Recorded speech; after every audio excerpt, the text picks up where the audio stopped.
โอเคหลังจากเราเบิ่งการปรับความสูงความกว้างแล้วเรามาเบิ่งการเพิ่มแถวหรือว่า insert เนาะมาเบิ่งกันเลยก็ insert ก็สิมีอยู่หลายวิธีการเพิ่มลงไปถ้าเราคลิกขวาใส่แล้วเราจะเห็นเมนูตัวนี้คำว่า insert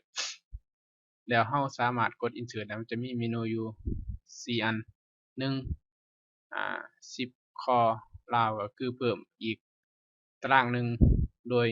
ให้ตารางตัวนี้ลงมารุมแล้วคลิกขวา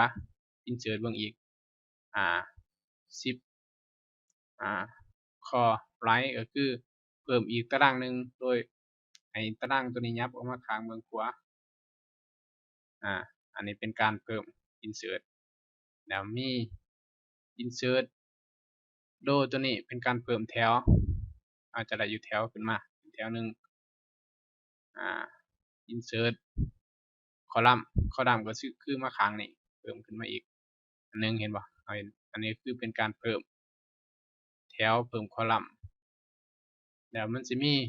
วิธีเพิ่มประมาณนี้แล้วก็จะมีปุ่ม insert อยู่นี่แน่ตัวนี้ก็ใช้งานได้คือกันสามารถคลิก insert จะมี sheet เบิ่ง insert sheet ตัวนี้ก็คือ sheet โดก็คือเพิ่มอีกคือกันขึ้นมาอีกแล้วเราสามารถเพิ่ม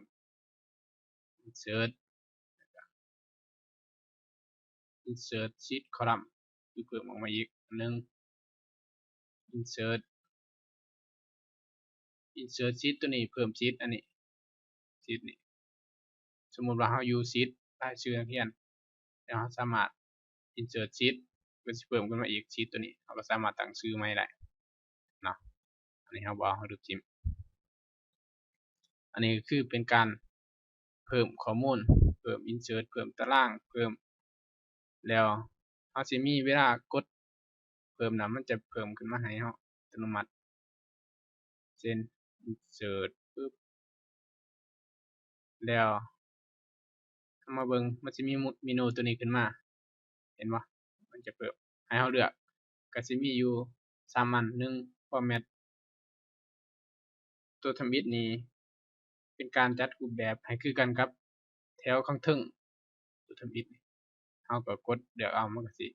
copy แถวข้างเทิงลงมาใส่เราลองเบิ่งสมมุติว่าถาวรเนาะกดใส่ insert down ปึ๊บแล้วเราเลือก format ตัวนี้มันก็สิเพิ่มถ้าเราเลือก format ตัวนี้มันก็จะเพิ่มให้เราตัวนี้เป็นการเคลียร์หรือว่าลบ format ออกเบิดโดยบ่ต้องเอาหยังมานำอันนี้ต้องไปกดดินเบิ่งนี่ก็คือลูกศรย้อนกลับคืนเดี๋ยวตัวนี้เราเพิ่มชีทเพิ่มคอลัมน์หยังแล้วเรียบร้อยต่อไปเป็นการ delete row delete คอลัมน์แล้วก็วิธีลบแถวและคอลัมน์แบบง่ายๆเนาะเราสามารถมาเบิ่งได้คือลบเราก็คือคลิกขวาใส่ได้แล้วแหละลบออกไปอันนี้ถ้าเราเลือกเบิดนี่ลบออกไปมันสิเป็นการลบแถวลบคอลัมน์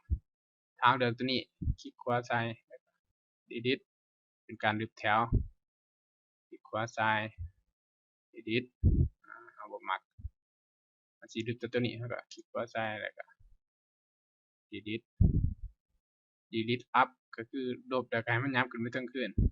เห็นบ่คือกันอันนี้เป็นการ delete เนาะ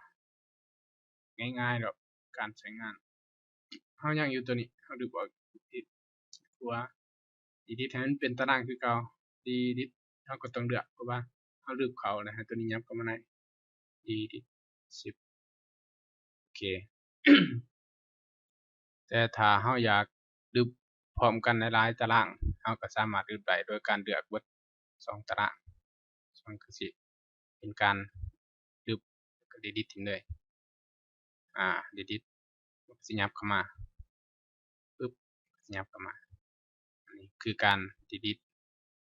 ถ้าเราอยาก delete แถวก็ได้ดึงตัวนี้อยาก3อันเราก็ delete ไปเลยก็สิเพิ่มขึ้นมา